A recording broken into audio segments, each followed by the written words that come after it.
이번 시간부터는 이제 패스워드 기반 프로토콜을 좀 설명드리는데, 실제적으로는 우리가 인터넷 세계나 뭐 인터넷 세계가 아닌 게 없지.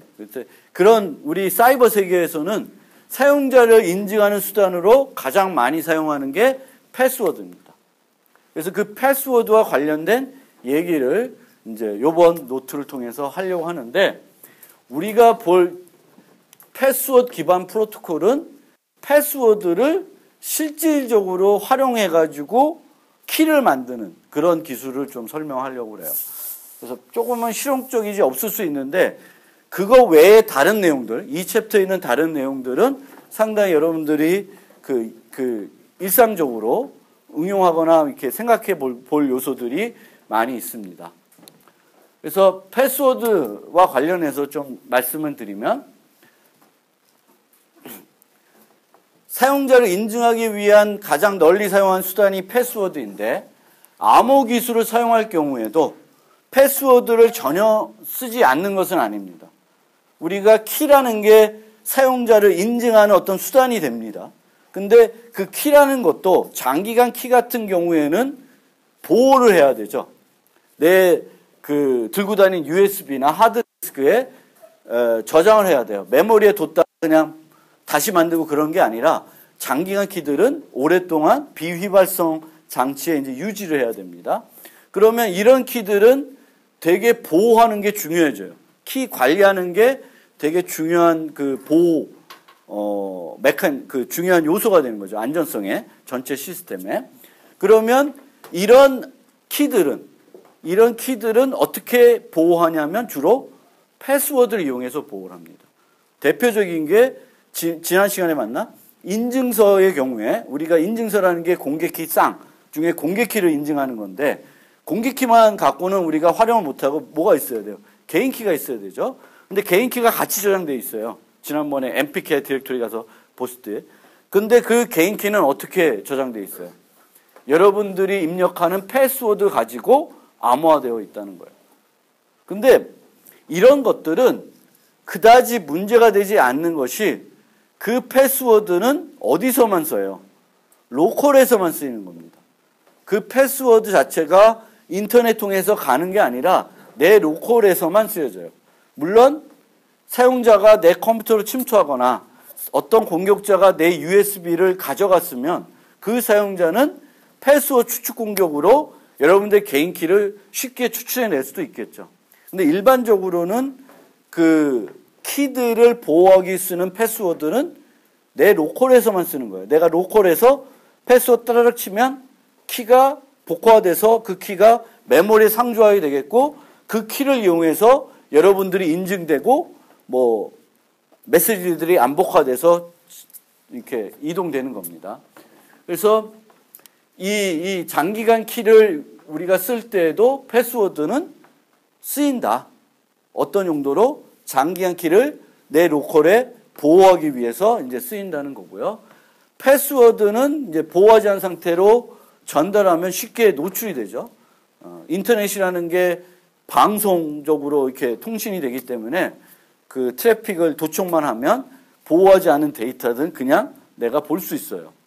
그래서 그거를 막기 위해서 현재 인터넷에서 가장 널리 사용이 되는 것은 계정명하고 패스워드를 암호해서 보내는 거죠. 근데 그때 사용되는 게 TLS라고 하는 표준이 쓰여집니다.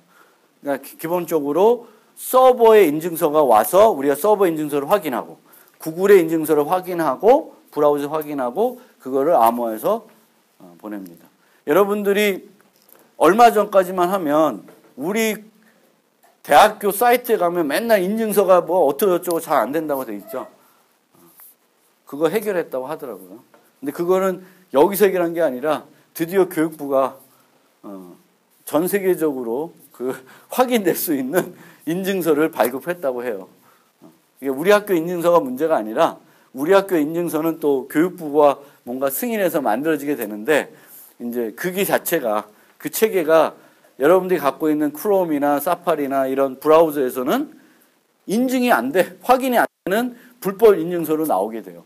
그러면 여러분들이 무시하겠습니까? 하면 들어가고 안 돼요. 근데 요 근래 그게 없어졌더라고요. 그래서 전산소리 어떻게 얘기했어요? 막 물어봤더니 본인들이 해결한 게 아니라 이제 교육부가 뭐 해결했다고 그래요. 어쨌든 그렇습니다. 이 패스워드의 가장 큰 문제는 이 패스워드는 우리의 머리를 의존하는 거죠. 그래서 우리 머리는 그렇게 좋지가 않아요. 그래서 우리는 쉽게 그 이해를 이제 기억하고 있어야 되기 때문에 암기하기 쉬운 패스워드를 쓰게 되겠고요. 또 사이트들이 워낙 많으니까 사이트마다 똑같은 패스워드를 이제 쓰는 경우가 많죠. 그래서 패스워드도 사이트마다 조금씩 달리 해주는 게 좋아요. 그래서 제가 쓰는 방법을 하나 소개를 하면 저는 패스워드를 두 부분으로 나눠요. 두 부분 나눠서 앞부분은 사이트와 연관된 단어를 쓰고 뒷부분은 제가 사용하는 어떤 암호를 씁니다. 그러니까 예를 들면 뭐 네이버 @1234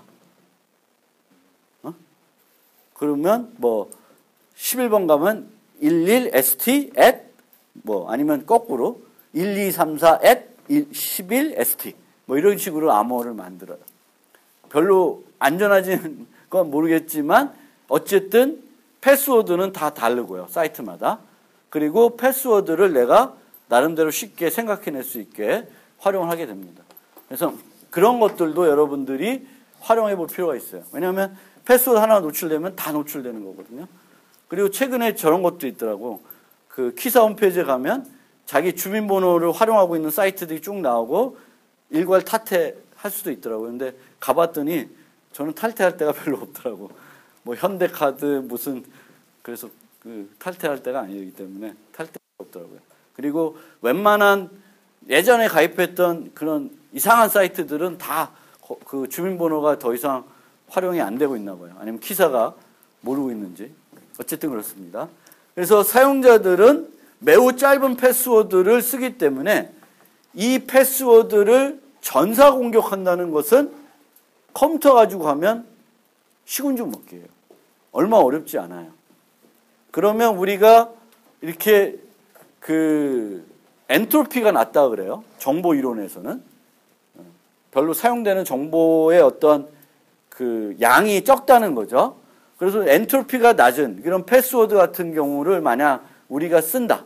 그러면 이거를 좀 안전하게 관리하는 방법이 뭘까요?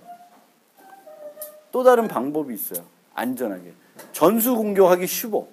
그러면 어떤 방법을 써주면 이걸 좀 보호할 수 있을까? 어떤 방법이 있을까요? 패스워드 문제. 그렇죠. 횟수 제한을 하시면.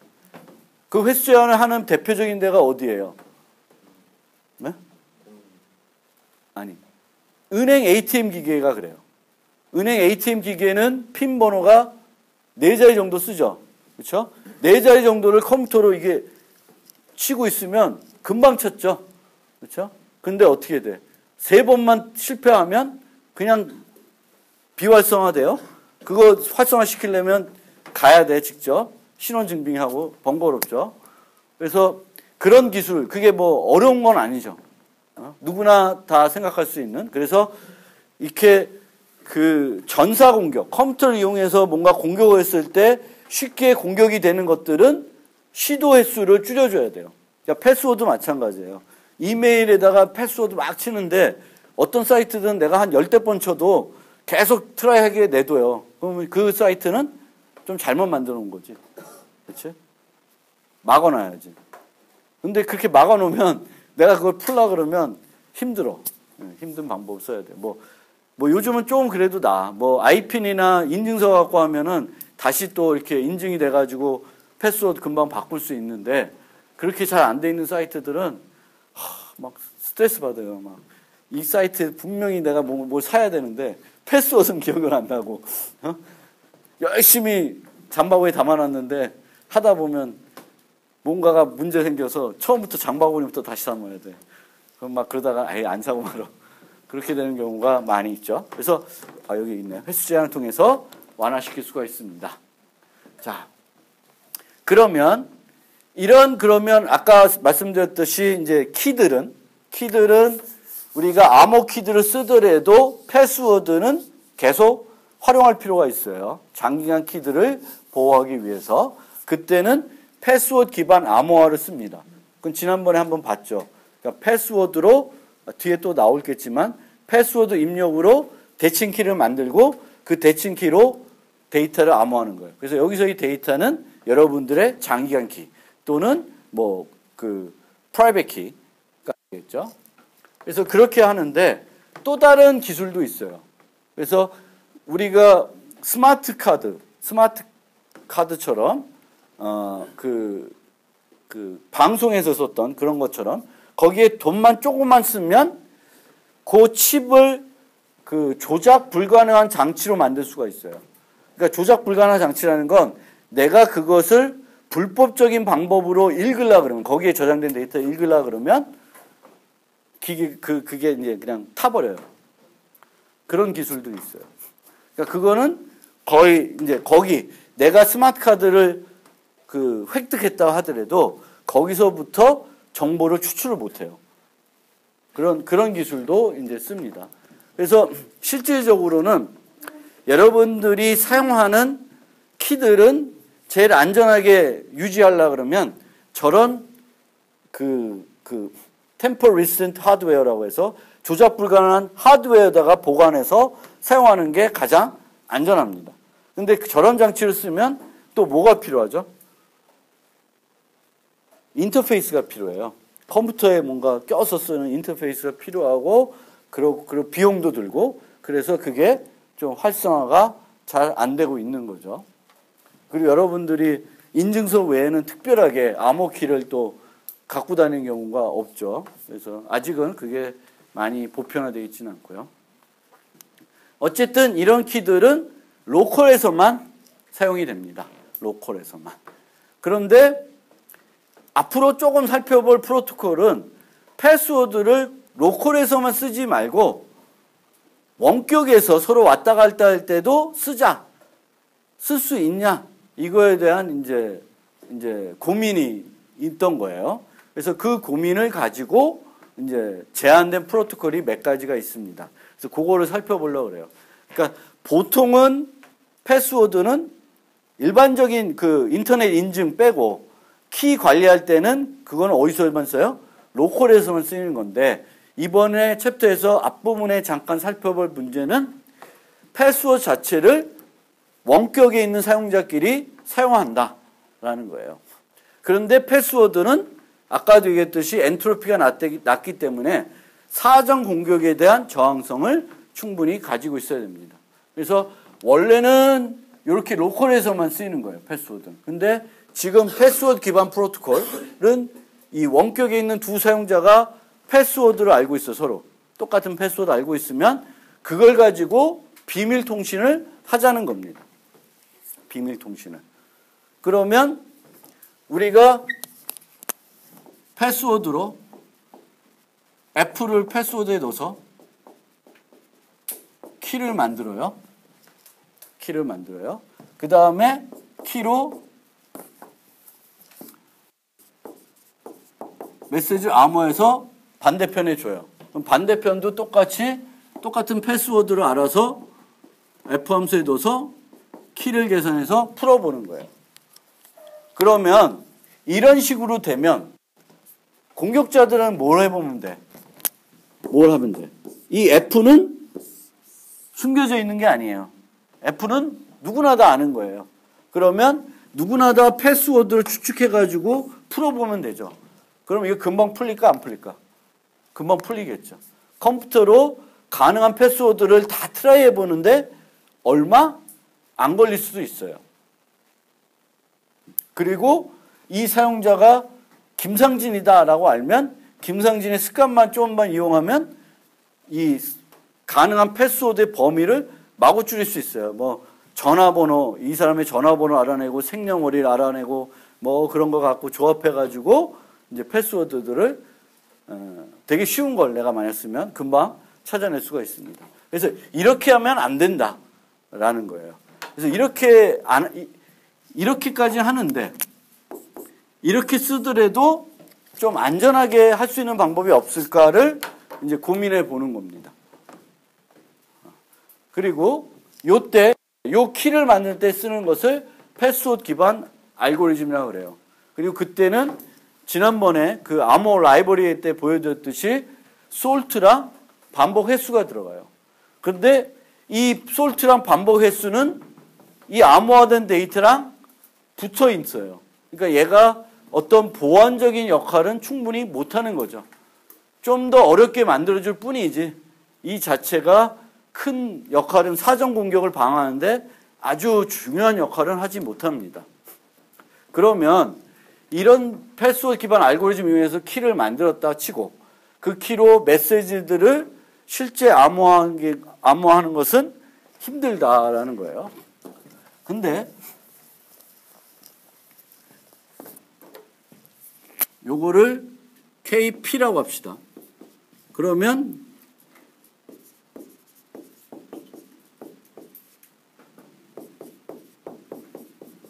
이렇게 하면 어떻게 될까요? 이 패스워드 키를 그대로 쓰지 않고 또 키를 하나 만들어요. 대칭키. 대칭키를 만들고 KP를 이용해서 이걸 암호화해. 그 다음에 메시지는 이렇게 암호화해요. 그러면 이렇게 보내면 아까 이렇게 보냈을 때 하고 차이가 있을까요? 좀 더 안전해졌을까요? 어때요? 네? 똑같죠. 그렇죠? 얘가 없다고만 보면 얘가 없다고 봐요. 이렇게만 보내요. 그러면 요거는 어때? 이렇게만 보내면 패스워드 키로 암호화했다고 해서 이게 문제가 될까요? 안 될까요? 요거는 랜덤 값이잖아. 그럼 내가 패스워드 추측해. 그래서 K 뭐를 추측해서 계산해요. 그걸로 얘를 풀어봐. 그럼 내가 성공했는지 실패했는지 알 수 있을까요? 랜덤 값이 모르죠. 그러니까 요거는 문제가 없는데 그렇게 해가지고 한번 뭐만 해보면 돼. 얘를 풀어보면 되죠. 얘를 풀어보면 이 안에는 어떤 리던던트한 정보가 있겠죠. 그럼 내가 성공했는지 실패했는지 아는 거예요. 한 번만 더 해보면 돼. 그러니까 패스워드 키로 만든 것을 랜덤한 키를 암호화한다고 해서 해결되지는 않는다는 거예요. 이 랜덤한 값을 이용해서 또 뭘 하냐에 따라서 문제가 될 수도 있습니다. 그러니까 여기서처럼 여기 써 있는 KP가 요 파이예요. 그럼 요것만 보면 파이로 K를 암호화했으니까 K는 랜덤이니까 요것만 가지고는 뭘 못해? 사전 공격하기가 어렵겠죠. 그렇죠?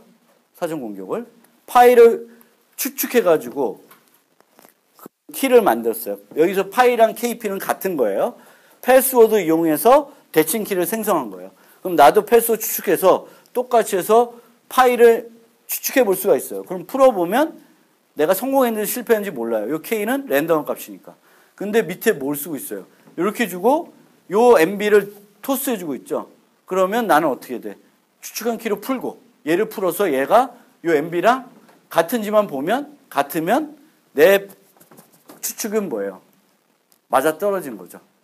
그래서 이 자체는 안전하지 않은 거다라는 거예요. 그러면 어떻게 하면 이렇게 패스워드를 두 명이 공유한 사람끼리 사용하고 싶은데 쓸 수 있는 방법이 없을까라고 해서 고민한 것이 요건 뭘까요? 뭔가 복잡한데 이 노테이션만 복잡할 뿐이고요. 우리가 키 동의 프로토콜 배웠던 것 중에 뭐가 있어요? DPL만 있죠? 그렇죠? 그거는 GA 주고 GB 주는 거예요. 그럼 양쪽에서 GA, GAB를 계산해내는 거예요. 이걸 봤다고 해서 이걸 못 계산해. 누구만 계산할 수 있어요? A와 B 값을 알고 있는 사람만이. 그러면 얘를 파이, 아까 KP로 암호화했어요. 그 다음에 요게 K인데 메시지를 K로 암호화했어요. 그러면 이제는 문제가 될까요? 안 될까요? 문제가 안 됩니다. 왜? 파이로 풀면 이 G의 A라는 값은 랜덤한 값이에요. 그러니까 내 추측이 맞은지 틀린지 몰라. 그래서 여기 추측된 값이 2개 나올 텐데 이거 가지고는 뭘 할 수 없어요. 얘를 못 만들죠. 못 만드니까 이거 못 풀어보는 거지.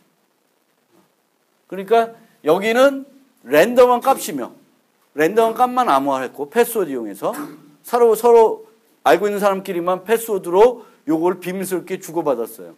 패스워드 이용해서 주고받았지만 랜덤한 값이지만 패스워드 추측 공격이 안 되고 있습니다. 그러니까 이런 식으로 공개키 기술하고 패스워드를 약간 잘 활용하면 쌍방간에 뭐만 알고 있는 거예요. 사전에 알고 있는 정보는 서로 패스워드만 알고 있는 경우예요. 그런 경우에도 뭔가 키를 확립해가지고 메시지들을 안전하게 교환할 수 있다라는 거고, 여기서 그러니까 우리가 살펴봐야 기억해야 될 게 패스워드로 만들어진 키를 원격인 사용자까지 사용할 때는 반드시 어떤 데이터를 암호해야 돼요? 랜덤한 데이터를 암호해야 돼요. 명백한 잉여 정보가 있는 걸 암호하게 되면 그거는 사전 공격에 그냥 취약한 거예요. 근데 랜덤한 정보를 암호했다고 해서 안전해요? 아닙니다. 그 랜덤한 정보가 나중에 어떻게 쓰이냐에 따라서 안전성이 논의해야 돼요. 아까처럼 단순하게 그냥 K를 파이로 암호했다. 그럼 이건 안전하지 않아. 그런데 이런 걸 암호했다 그러면 오케이. 왜냐하면 이걸 풀어서도 이걸 가지고는 그 다음 걸 못해요. 그래서 이제 그런 얘기가 들어있고요. 그 다음 요 얘기는 실제적으로는 우리가 서버랑 사용자 간에 만약에 한쪽이 서버고 한 사용자면 실제적으로는 사용자 서버가 패스워드를 알고 있는 건 아니에요. 보통은 한쪽은 패스워드 알고 있고 한쪽은 패스워드의 해시 값을 알고 있는 거예요. 그러면 우리가 쓸 때 이 파이 입력이 들어가는 게 패스워드가 입력이 되어야 되는 게 아니라 뭐가 들어가야 돼? 패스워드에 해시 값이 들어가야 돼요. 그럼 패스워드 해시 값 갖고 하면 어떤 문제가 생기죠? 패스워드 해시 값 갖고 하면 패스워드를 모르지만 뭘 알고 있는 사람 할 수 있어요. 패스워드의 해시 값을 알면 또 할 수가 있습니다. 그거는 약간 더 취약해진 거죠. 왜? 패스워드 해시 값들은 서버에 가면 저장되어 있는 거예요. 그래서 그게 조금 안전하지 않아서 맨 마지막에는 어떻게든 이 패스워드 실제 알고 있는지를 확인해 봐야 된다라는 얘기를 하고 있어요. 어떻게 하는지는 조금 애매모호한데 그게 추가적으로 필요하다는 거는 여러분들 알고 있어요. 그러니까 패스워드 갖고 된다. 뭔가가 패스워드 갖고 원격 있는 사용자 간에 키 확립이 안전하게 할 수 있다라는 가능성을 여기서 보여준 거고, 그 다음에는 보통 보니까 패스워드를 안 갖고 있어 서로. 하나는 패스워드, 하나는 해시 값. 근데 그러면 패스워드 대신에 해시 값을 쓰게 되는데 그렇게 되면 해시 값을 알고 있는 사람도 여기에 참여할 수 있는 문제점이 있다라는 거고, 그 문제점은 어떻게든 패스워드를 추가적으로 확인함으로써 그거를 극복해 볼 수가 있다라는 거고요. 그 다음에 이런 랜덤한 값을 암호화하는데 그 랜덤한 값도 랜덤하다고 해서 다 해결되는 건 아니다는 거예요. 예를 들면 우리가 이제 암호화해서 주는데 여기서는 그 RSA 공개키를 줘요. RSA 공개키는 N과 2로 구성이 되어 있어요. 2는 보통 짝수과 홀수일까? 2. 홀수예요. 그리고 N은 되게 특이한 수죠. N은 인수분해가 대단히 어려운 수예요. 짝수는 아니고 홀수이면서 두 개 매우 큰 홀수의 곱으로 되어 있는 거예요. 그러면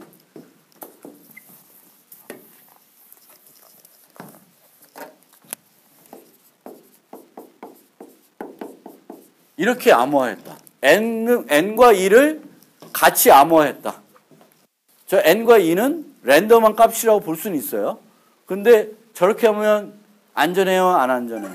어떤 문제가 있을까요? 내가 패스워드 추측을 했어. 그러면 어떤 n''이라는 값하고 e''이라는 값을 얻어내겠죠. 내 패스워드를 파이''이라고 추측해서 이걸 풀면 이걸 얻어내요. 그러면 뭘 알 수 있을까? 내가 성공했는지 실패했는지 알 수 있을까요? 성공했는지는 몰라도 실패했는지는 알아요. 이 패스워드는 아니다라는 걸 알 수 있어요. 어떻게?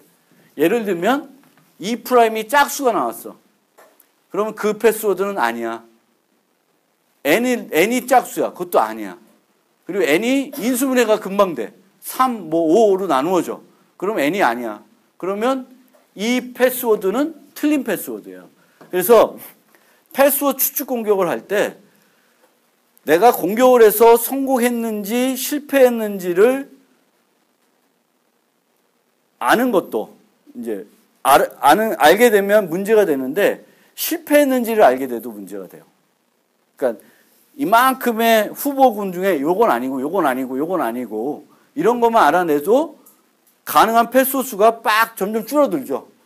그래서 그것도 되게 취약해지는 거예요. 그래서 랜덤한 수를 암호화하더라도 그 나중에 랜덤한 수가 어떻게 쓰이냐가 문제가 되고 그 전에 또 우리가 살펴봐야 될 게 그 랜덤한 수가 어떤 특성을 갖고 있냐를 따라서는 패스워드 추측 공격이 된다라는 거예요.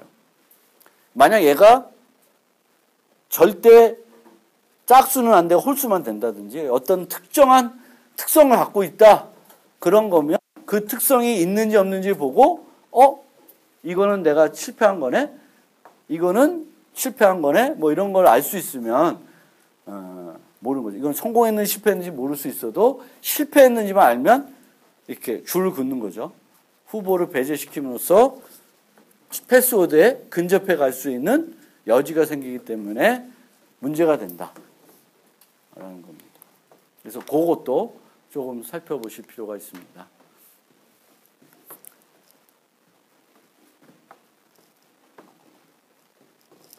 그 다음에 패스워드의 안전성을 강화시키는 방법들이 좀 있는데 뭐 많이 쓰이는 건 아닌데 패스워드 말고 패스프레이즈를 쓰라고 하는 것도 있어요. 패스프레이즈. 여러분들이 좋아하는 노래 한 소절, 뭐 시의 한 문구, 뭐 어떤 글의 어떤 문장 이런 거예요. 그런 문장들도 여러분들이 외우는 한 8자 정도의 패스워드의 만큼 외우기가 쉬울 수가 있어요. 그래서 패스워드 대신에 패스프레이즈를 쓰자. 근데 패스프레이즈를 쓰면 그만큼 찾기가 어려워지겠죠. 그렇죠? 가능한 경우의 수가 더 많아지니까. 원래는 8문자였는데 그게 길어진 거죠. 그래서 또 한 가지 방법은 패스워드를 쓰지 말고 패스프레이즈를 쓰는 방법이 하나 있고요.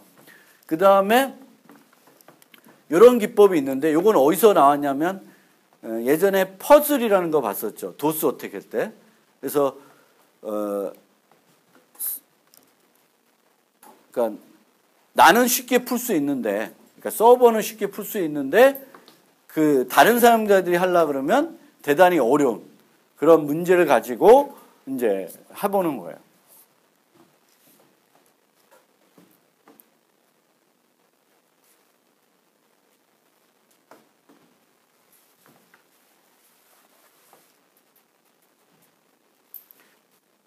그러니까 예를 들면 파일을 전달할 때 보통 이제 솔트를 넣어서 하는데 그게 아니라 파일을 전달할 때 랜덤 비트 알파를 선택해 가지고 요걸 전달해요.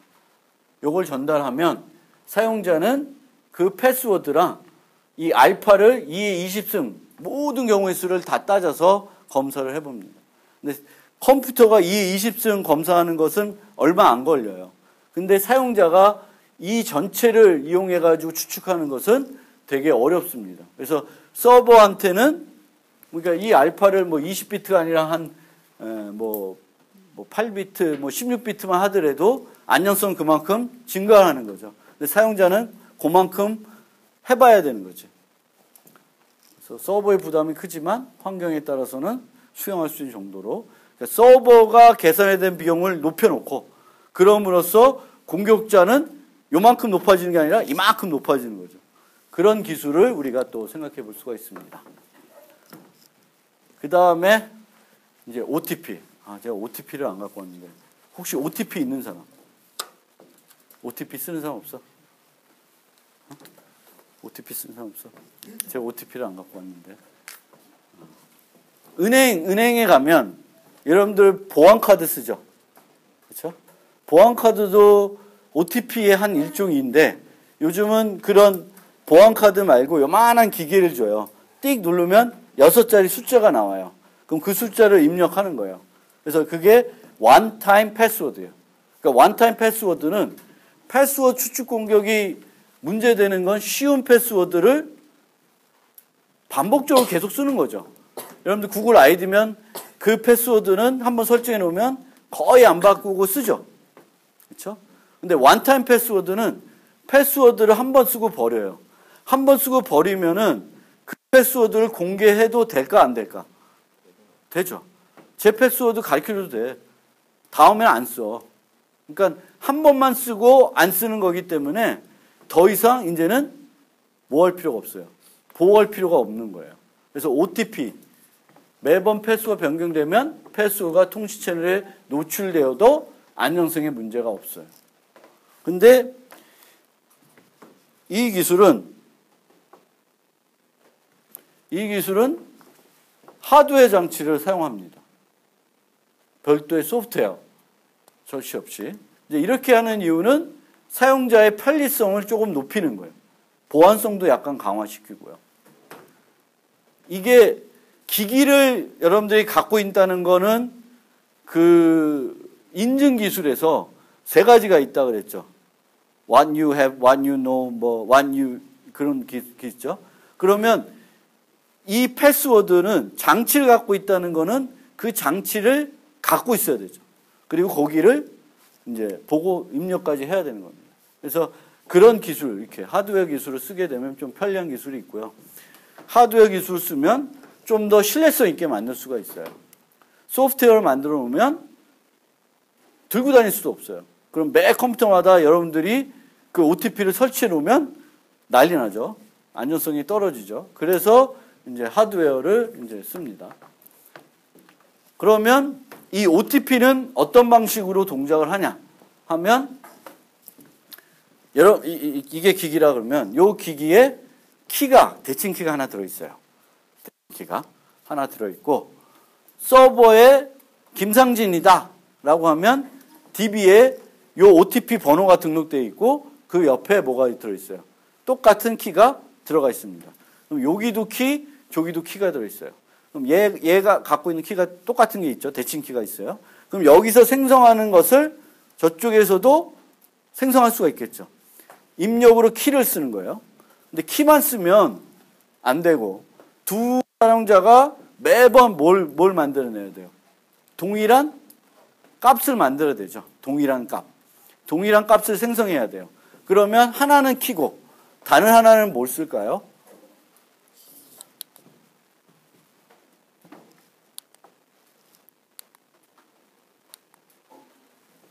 시간. 가장 심플한 건 시간이에요. 키랑 시간. 시간을 입력받는 거예요. 그래서 제가 쓰는 OTP는 그 은행에서 발급받은 OTP는 타임 기반 OTP예요. 그럼 타임 기반 OTP라는 거는 그 OTP 값, 패스워드 값을 생성할 때 뭐하고 뭘 써? 키랑 시간을 가지고 만들어내는 거예요. 그럼 저쪽도 시간과 키는 뭐고? 시간을 가지고 만들면 무슨 문제가 생겨요? 뭐가 필요해? 동기화가 필요한 거죠. 근데 동기화는 하드웨어를 만들어 놨기 때문에 배터리가 문제가 안 되는 이상 잘 맞는다라는 거예요. 자, 그러면 다시 갑시다. 그래서 이 하드웨어 기반 OTP는 불위조성, 특정 사용자에 주어진 기기가 생성한 패스워드는 그 기기와 서버 외에는 생성하는 것이 어려워야 된다. 이건 뭘 근거로 하냐면 키가 없는 거예요. 여기서 쓰는 키를 다용 사용자들이 추측해낼 수가 없어요. 그거 가지고 이제 불위조성을 하고 독립성. 이전에 사용된 패스워드는 현재 사용한 패스워드를 제3자 계산하기 어렵습니다. 매번 시간과 키를 이용해서 계산을 해요. 그러니까 이전 값을 가지고는 못 만들죠. 간결성. 여러분도 이걸 보고 쳐야 돼. 그러면 이게 수치가 길면 번거로워요. 그래서 딱 6자로 해요. 수치가 6개 수치가 나와요. 3, 4, 7, 2, 1, 9 뭐 이렇게 하면은 6숫자를 넣어요.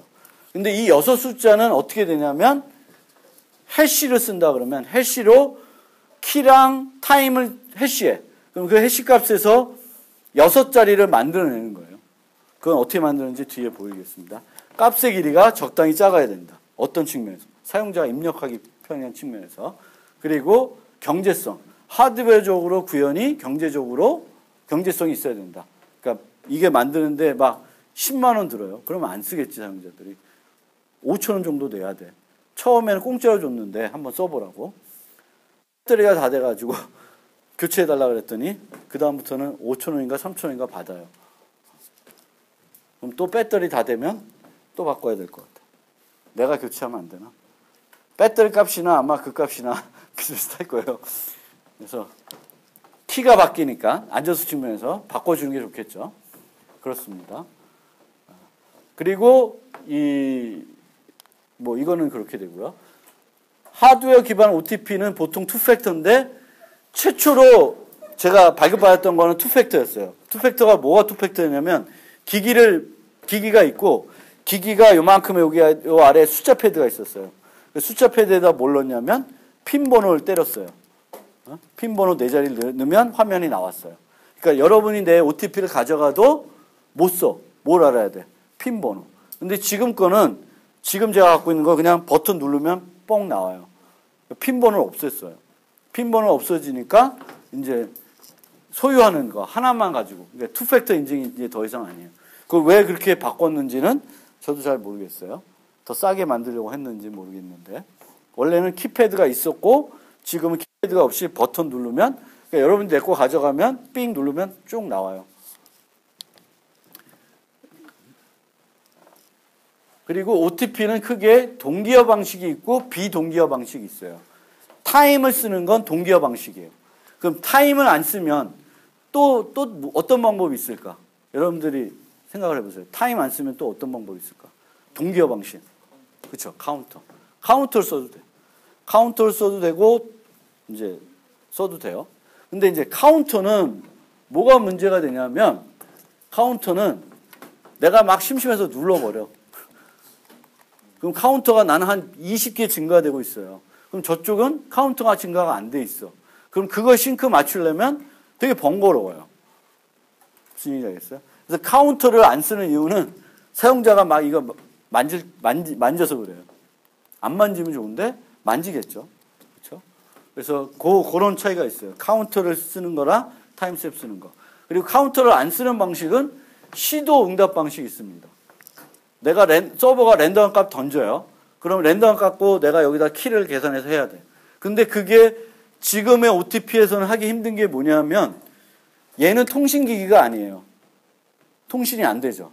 그럼 그런 시도응답 방식을 만들려면은 하드웨어적으로 만들면 여기 화면에 몇 자리가 떠. 그럼 그걸 넣어야 돼. 그러면 그게 입력이 들어와서 결과값이 주면 내가 결과를 넣어야 돼. 되게 번거롭죠. 동기화는 필요 없어요. 동기화는 필요 없는 방식인데 저쪽에서 랜덤 값 주면 그 랜덤 값 갖고 계산하는 거예요. 서버가. 그런 방식이 이제 시도 응답인데 NA 주면 NA 갖고 계산하는 방식으로 생각하시면 돼요. 그런데 그거는 지금의 이 기기에서는 되게 번잡하다라는 거예요. 여기다 입력을 해야 되니까. 입력을 하지 않고 하려고 그러면 이제 동기화 방식, 카운터를 쓰거나 타임스탬프 써야 되는데 타임스탬프가 동기화 시키는 데는 쉽겠죠. 누를 때마다 동기화 되는 거죠. 그 시간 가지고 계산하니까. 그래서 시간 동기화, 사건 동기화. 그래서 시간 동기화는 시간 이용하는 거고 사건 동기화는 카운터를 이용하는 거예요. 근데 카운터를 이용하는 문제는 카운터가 마구마구 증가할 수 있다는 특징이 있고요. 그리고 시간 동기화는 어떻게 하냐면 눌렀을 때 발생하지 않아요. 눌렀을 때 이제 계산해 놓은 값을 보여주는 건데 제가 갖고 있는 것은 1분에 한 번씩 만들어요. 1분에 한 번씩 그냥 뽕뽕 만들어요. 그러면 제일 더러운 게 딱 눌렀는데 떴어요. 그럼 막 입력하려는데 보는 순간 바뀌어. 그 시간대를 딱 요이 돼가지고 바뀌어버려요. 그러면 다시 또 6줄짜리 처음부터 넣어야 돼요. 시간 동기화 방식이 그래요. 1분마다 생성을 해요. 1분마다 이게 정확한 간격이 있지 않으면 시간 동기화가 안 되겠죠. 저쪽에서도 계산해야지. 지금이 3시다. 그러면 앞으로 5개, 뒤로 5개를 뭐 10개든 그 정해놓은 걸 생성해가지고 그 안에 들어오면 통과해요. 왜냐하면 여러분이 갖고 있는 시계랑 그쪽 시계가 정확하게 일치가 안 되겠죠. 그래서 러프하게 그 1분 단위로 계속 만들어내고 그거를 갖고 왔을 때 여러 개를 검사를 해봐요. 그리고 한 번 쓴 거는 다음에 또 안 쓰게 해요. 그래서 한 번 썼던 거는 또 다음에 할 때는 그걸 쓰면 안 돼요. 1분이 지났어도. 그리고 요 사건 동기, 그러니까 1분 사이에는 이 값이 안 변하죠. 그렇죠? 요 시간 동기화는 1분 사이에는 시간이 안 바뀌어. 그래서 그거는 약간 문제가 되니까 사건은 누를 때마다 바뀌죠. 카운터가 증가하니까 누를 때마다 바뀌는 거예요. 그래서 어떤 경우에는 요 두 개를 조합하자. 조합. 그러면 정기적으로는 시간으로 동기화하고 시간과 시간 사이에는 뭘로 하는 거예요? 카운터를 하는 거예요. 카운터가 커지지 않겠죠. 그리고 카운터가 서로 어긋나더라도 다음 3분마다 카운터를 초기화한다 그러면 3분 지나면 다시 카운터 값은 0으로 되는 거예요. 자동적으로 동기화되는 거예요. 그리고 그 사이에서는 다른 걸 내가 누름으로써 바꿔서 쓸 수 있는 거죠. 그래서 조합 방식도 있습니다. 조합 방식은 시간과 사건을 같이 이제 쓰는 방식입니다. 그래서 시간 동기화는 매 시간 간격마다 자동으로 생성하고 사건은 필요할 때마다. 동기화는 시간에 의존하고요. 얘는 루커의 파라미터 S를, 그래서 S라는 게 정해져 있어서 얘도 조금 마찬가지예요. 앞뒤로 시간이 정확히 안 맞아서 계산하는데 얘는 다음 S계를 생성해가지고 보는 거예요. 근데 S계가 안 맞아. 그러면 그 다음부터 동기화하는 방식들이 조금 어려웠다. 미래값 확보할 수 없어요. 내가 기다리지 않는 한 안 나와요. 뭘 눌러도 새로운 게 안 나와. 근데 얘는 막 누르고 있으면 계속 나와. 그리고 얘는 문제점은 입력 도중에 변경될 수 있어요. 그 시간대가 딱 되면 자동으로 화면이 확 바뀌어요. 얘는 그런 문제 없어요. 그리고 각 기기마다 별도 카운터가 필요한데 이건 큰 문제 아니죠. 서버랑 기기랑 하나씩이니까. 서버는 어차피 각 기기마다 뭔가 정보를 갖고 있죠. 대칭키 포함해서. 그러니까 이건 그렇게 큰 문제는 아니에요. 그래서 이런 두 가지 방식을 쓰고 있고요. 그 다음에 요거 먼저 설명하고 램퍼트의 해시 체인 설명하는데 아까 얘기했죠. K랑 카운터인데 시간 동기화는 요 C 대신에 뭘 쓰는 거예요? 시간을 쓰는 거죠. 그러면 SHA-1을 쓰면 120비트가 나와요. 160비트. 20바이트. 그렇죠? SHA-1의 길이가 160비트니까 20바이트가 나와요. 그러면 어떻게 하냐? 우리가 필요한 게 몇 자리? 6자리 정수죠. 그러면 맨 끝에 있는 요 1바이트 값을 취해요. 1바이트? 얘가 1바이트지. 4비트. 요 4비트 값을 취해요.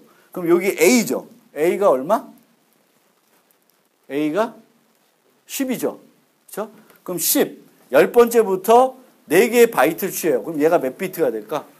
32비트. 뭐가 돼? 정수가 되죠. 그렇죠? 정수가 되면 그걸 6자리 원에 필요해. 그럼 어떻게 하면 돼? 모두 얼마 이게? 공이 6개면 얼마냐? 그걸로 나눠줘 버리면 모두 나머지 연산 취하면 뭐가 나와요? 6자리가 나와요.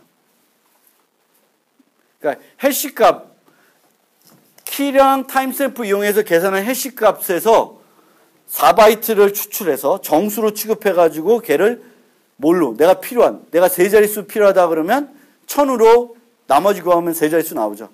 그렇죠? 그렇죠? 그런 식으로 한다는 거예요. 어려운 거 아니죠.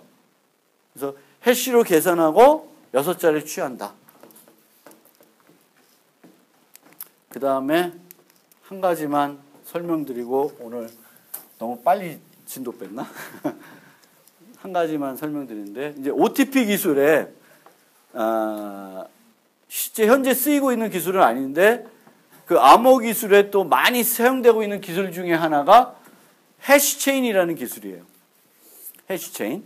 그리고 이 해시체인은 인증할 때도 쓸 수 있고 전자화폐로도 많이 제한이 됐었어요. 그래서 어떻게 하는 거냐면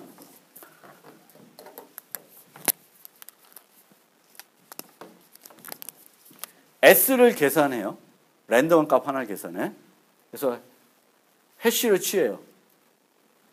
그 다음에 또 해시를 취해. 그래서 계속 해시를 취해요. 그러니까 하나 이렇게 되면 얘가 S 값이면 여기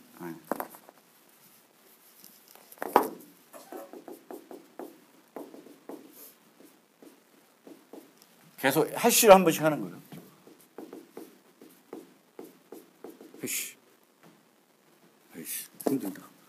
이렇게 한번 하지 말고.